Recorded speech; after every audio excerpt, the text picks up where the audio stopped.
सभी के माइंड में मेंटेनेंस केस में यह क्वेश्चन रहता है कि कोर्ट आखिर किस किस क्राइटेरिया को, किस किस फैक्टर्स को देखती है और उसके बाद में मेंटेनेंस को डिसाइड करती है वाइफ को कि कितना मेंटेनेंस वाइफ को प्रोवाइड किया जाना चाहिए हस्बैंड के द्वारा। आखिर ऐसे क्या फैक्टर्स होते हैं, आखिर ऐसे क्या क्राइटेरिया होते हैं। दोस्तों, यह वीडियो आपके लिए बहुत ज़्यादा इंपॉर्टेंट होने वाली है, क्योंकि ऑनेबल सुप्रीम कोर्ट का एक लैंडमार्क जजमेंट मैं आपको इस वीडियो में बताने वाला हूं, आपसे शेयर करने वाला हूं, जो आपके माइंड में इस डाउट को बिल्कुल खत्म कर देगा।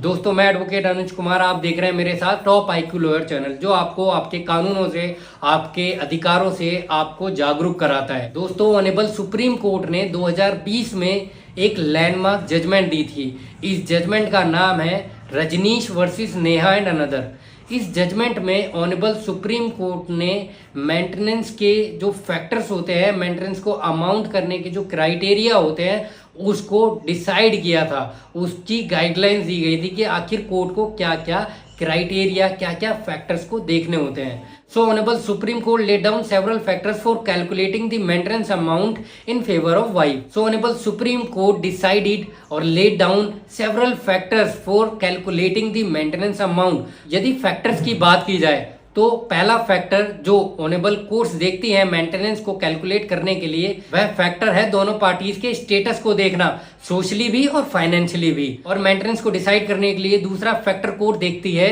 कि वाइफ की रीजनेबल नीड्स क्या हैं, क्या उनका कोई डिपेंडेंट चिल्ड्रन भी है।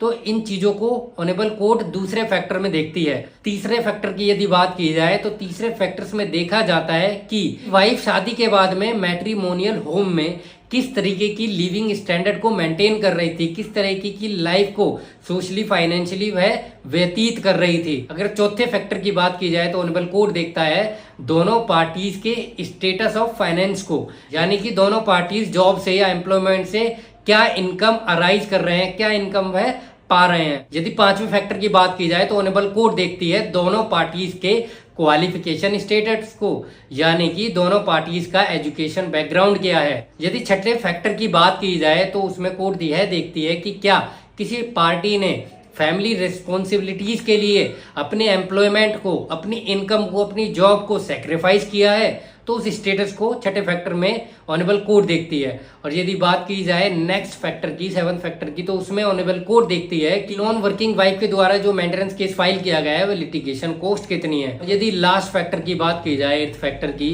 तो उसमें हस्बैंड का स्टेटस देखा जाता है कि उसके ऊपर लाइबिलिटीज कितनी है, उसके ऊपर रेस्पॉन्सिबिलिटीज कितनी है, वह किस तरीके की लिविंग स्टैंडर्ड को मेंटेन कर रहा है, उसके पास में किस किस असेट से, किस किस जॉब से, किस एम्प्लॉयमेंट से कितना इनकम आ रहा है मंथली। तो ये सारी रिस्पॉन्सिबिलिटीज, सारी इनकम, फाइनेंशियली, सोशली, ये सारी चीज़ों को ऑनेबल कोर्ट्स देखती है। और इन सारे फैक्टर्स को देखने के बाद ही कोई भी फैमिली कोर्ट मेंटेनेंस को डिसाइड करती है कि वाइफ को क्या मेंटेनेंस हस्बैंड के द्वारा प्रोवाइड किया जाना चाहिए। तो दोस्तों, मैं आशा करता हूं कि यह वीडियो आपको पसंद आई होगी और ऑनेबल कोर्ट किस किस फैक्टर्स को, किस किस क्राइटेरिया को देखने के बाद में वाइफ को मेंटेनेंस प्रोवाइड करती है, यह आपको इस वीडियो में समझ आया होगा। दोस्तों, यदि फिर भी आपकी कोई क्वेरी हो, कोई क्वेश्चन हो, या आप किसी भी तरीके की कोई एडवाइस लेना चाहते हो तो आप मुझे कमेंट बॉक्स में कमेंट कर पूछ सकते हैं।